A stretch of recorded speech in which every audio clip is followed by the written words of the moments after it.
But I wanted to talk today about the withdrawals from food addiction, because I thought the way he talked about it was really interesting, so I wanted to share some of that. He calls it toxic hunger, which I thought was an interesting way to talk about food addiction. He says that he believes that 60 to 80% of Americans are addicted to food, and he said that if someone is overweight, they are likely addicted to food, because if you are not addicted to food, you don't eat more than your body needs, which I thought that was an interesting way to think about it. Yeah. It makes sense to me that when you're not addicted to food, you eat what you need, you eat the nutrition you need, and then you're done eating, and so you don't end up overweight. So he says 60 to 80% of people are overweight and are addicted to food. And he has a different way of talking about people being overweight than the standard American way we think about it. So we talk a lot about the 2/3 of people, which is about 66% of people, are either overweight or obese in America. And I said to you, I think yesterday, that I felt that number was low, because if you go sit somewhere and you people watch, that would mean that 1 in 3 people you see is a healthy and ideal weight. And I don't think that's the case. That's not even close to being the case. It's unfortunate, and I don't mean to mock people, because it's just a circumstance that we are in this country. Is that most people are overweight. Now, the thing that's interesting that he mentioned in there is that according to the USDA, if you have a BMI of 25, you're considered... It's 24.9, I think. You're considered a healthy weight. Person. And he couldn't disagree with that any more than that. I mean, he basically says that means the woman that is 5'5", is that what he said? 5'5", yeah. Could weigh 150 pounds. Now, I'm 150 pounds, okay? No. So he basically says that the way that Americans judge overweight is skewed, and he believes that people should weigh substantially less, and that the ideal weight is substantially less. And he bases that on, when you look at the blue zones, which is where people live the longest, their BMI is no more than 22.5. So he says that should be the top of the BMI for a healthy weight. Right. And even in those zones, he said that the people at the lower end, which I think he said, was it 19 to 22 or 18 to 22? 18 to 22. That the ones at the lower end were living the longest. And I am in that range. I think my BMI, I'd have to check again, I haven't done it in a while, but I think my BMI is about 19. And people tell me I'm too thin. So it's interesting the way he talks about that. Oh, you're welcome. So anyway, I wanted to kind of talk about that a little bit, because he does talk about so much of the population being addicted to food and being overweight. But the way he talks about toxic hunger is, maybe you guys have heard this, it's something that we hear a lot from people when we talk about food, and they say, well, I listen to my body. If my body says it needs something, then I eat it. And it's funny, because most people, when they're saying that, their body's not telling them to eat something healthy. Their body's telling them to eat, fried shrimp, or a big hunk of red meat or something. And that to me is interesting. That when someone says, "Well, I listen to my body," that's always the excuse that they use to eat something that is not ideal. Right. When they say "listen to my body," a lot of times they're referring to the fact that they feel shaky, or their energy levels are low, and they associate that as meaning they must need some kind of animal product or some kind of bad nutrition, quite honestly. And it's funny listening to that, because I know when I was much younger and I used to play basketball with a friend of mine, we'd go and we'd play till we both were like shaking. And my solution was, because I was, of course, the bodybuilder and all this nonsense, but the problem is our sugar's low. So let's go get sugar. And we used to go to Friendly's, we used to go to Friendly's and get like the banana splits and just sit there and eat and get the sugar back up. And yes, that you'd lose that shakiness, but what we found out is what that shakiness really means, and right, I'll let exactly. you talk about that some more. What was I going to say? Let me look at my notes here a second. So yeah, people get this idea that they're hangry, or they get the shakes, or people. This is another one I hear is, well, I'm O positive blood, so I have to have red meat. I have O positive blood. You don't need red meat. That's not a thing. The blood type diet has been debunked by science many, many times. So all of these excuses that people use are basically just them finding a reason to be able to eat the foods they want to eat, regardless of what the science says. But what Dr. Furman says in this book, and again, if you want more details, and this is on our website, on the rnrjourney.com website, you can go under the resources page. So far, it's been a really great book if you want more details on this. But what he says is that your body only has 2 states. You're either digesting food or your body's in repair mode. those are your two options. And we talk about that when we talk about intermittent fasting, that we give our bodies a chance to do more repair, because when you're digesting food, you're not in repair. You're in digest, do, build, do stuff. Right. You're in go mode. And so he talks about those two states, where either digestion or repair. And what happens when you go into repair mode, and this is kind of interesting, and let me scroll here, it looks like we have another comment. Hey Ashley, it's good to see you this morning. Yeah, the blood type argument. Yeah, blood type thing is ridiculous. When your body goes into repair mode, that's when it starts detoxing things and getting rid of cells that aren't working correctly and repairing things. And if your body is constantly in a state of digestion, when you go into that repair mode, there's so much that it needs to do that it starts dumping toxins into your system to try and get them out of your cells and into your waste product so they can get it out of your body. And that's what causes the hangry feeling, the shakes, then the miserable feeling. And people's response is, oh, well, I obviously need protein so I don't feel hungry. And when they say protein, they mean animal protein. Right, they never mean, beans. And so or seeds. what that does is, so animal protein takes longer to digest. We've talked about that. We've talked about how our intestines are not designed to process them. We don't have the hydrochloric acid in our stomach to process animal protein.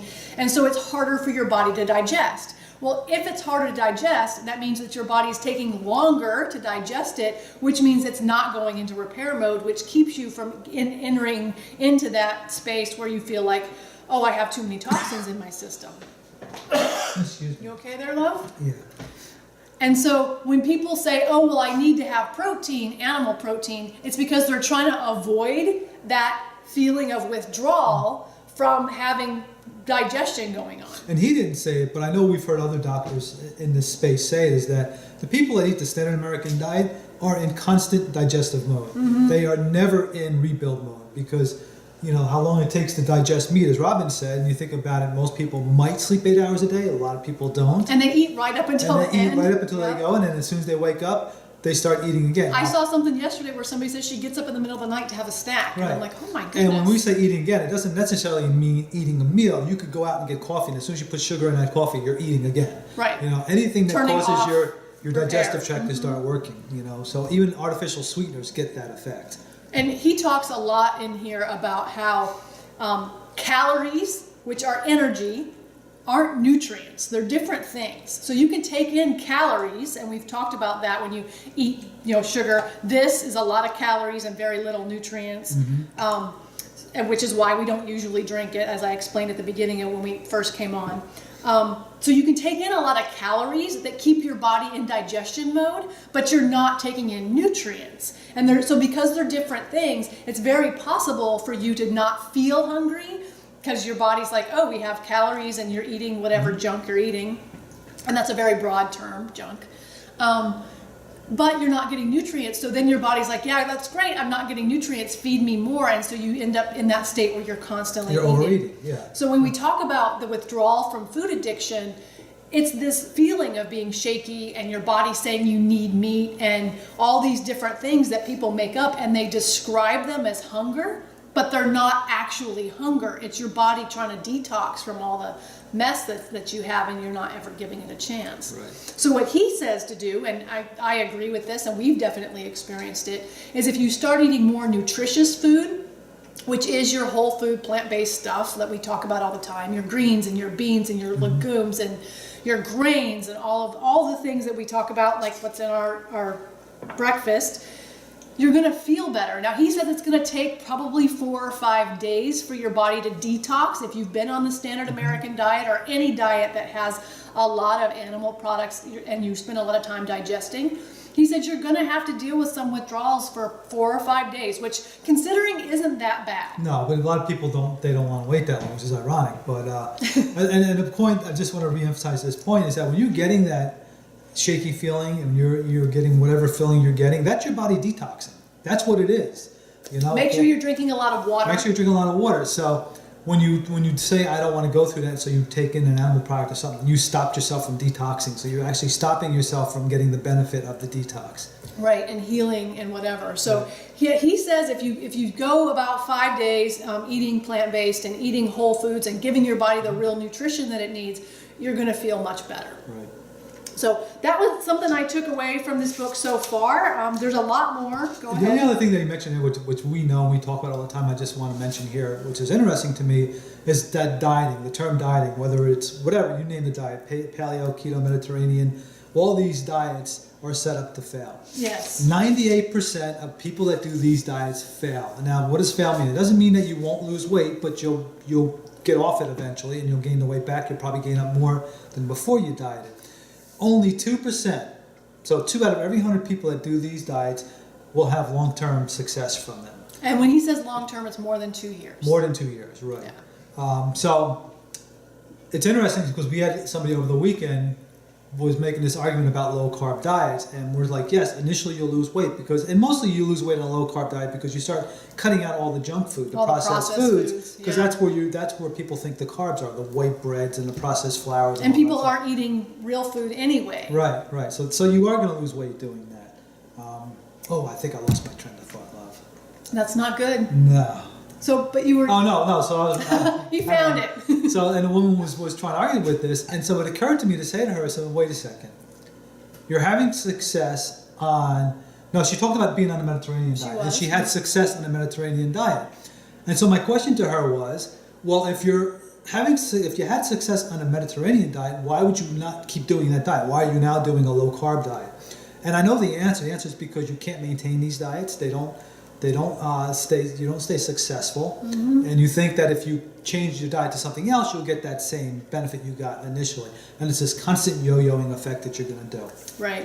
So basically, the withdrawals of being addicted to food, and like Dr. Furman says, most people are addicted to food. You're going to get the shakes, and it's going to be frustrating, and you're going to feel hangry, and you're going to feel brain fuzziness, and that's because your body's trying to detox. And so if you give your body a chance and give it the nutrition it needs, you'll get through that and you'll feel better. And we certainly do. Mm-hmm. We certainly, we moved to this way of eating slowly. We didn't overnight just decide, okay, we're eating plant-based now. Which is what we recommend to anybody else as well. Yeah. But we do definitely, I can say for sure that I feel better. I have more energy. People comment on my skin now in a way they never did, even when I was younger. You had dinner the other night with a friend of yours who, what did she say, that she couldn't believe how young I look or something like that? Like for my age, she's like, I can't believe, or I don't know. Nobody can ever believe how young you look for your age. It's ridiculous. Mm-hmm. But yeah, that's what we wanted to talk about today, is that food addiction is a real thing, and that even people who don't realize they're addicted are. If you get cravings, you're addicted to food. Mm-hmm. If you have these issues where you're getting the shakes, or you're getting hangry, or a lot of things are described as hungry that aren't actually hungry. They're withdrawals from food, which is a challenge. Do you have anything you wanted to add about that right now? No, just that if we are going to continue to react to this as we listen to it more. However, if you'd like to read it yourself, it is available on our website, our resources page. And also, if you're a member, eventually you'll have the notes and quotes, which is everything that Which is everything I write down. We'll type them up, and we put them up there for members that they can just read through it. And it's like getting the script notes for the book. Get what I thought was interesting, and my thoughts as I go through it, what I write down. So that's on rnrjourney.com on the resources page if you're interested. Like I said, Joel Furman has a little different take on plant-based than some of the other doctors, than Dr. Esselstyn specifically, and Dr. Ornish. He looks at a little differently than those two doctors, but definitely good information, and we will continue to share it with you as we move through the book and listen to more of it. If you haven't seen our webinar, it's at howtofeedahuman.com, where you can also get access to our masterclass, where we've put a lot of this information all condensed in one place so that you can watch it at your leisure when you have time to do that. So that's at howtofeedahuman.com, and our business website, rnrjourney.com, where you can get on our newsletter, which went out this morning. And it's free, by the way. Yeah, the newsletter is free. It went out this morning at 9 o'clock, so if you're on the newsletter, you have that in your inbox now.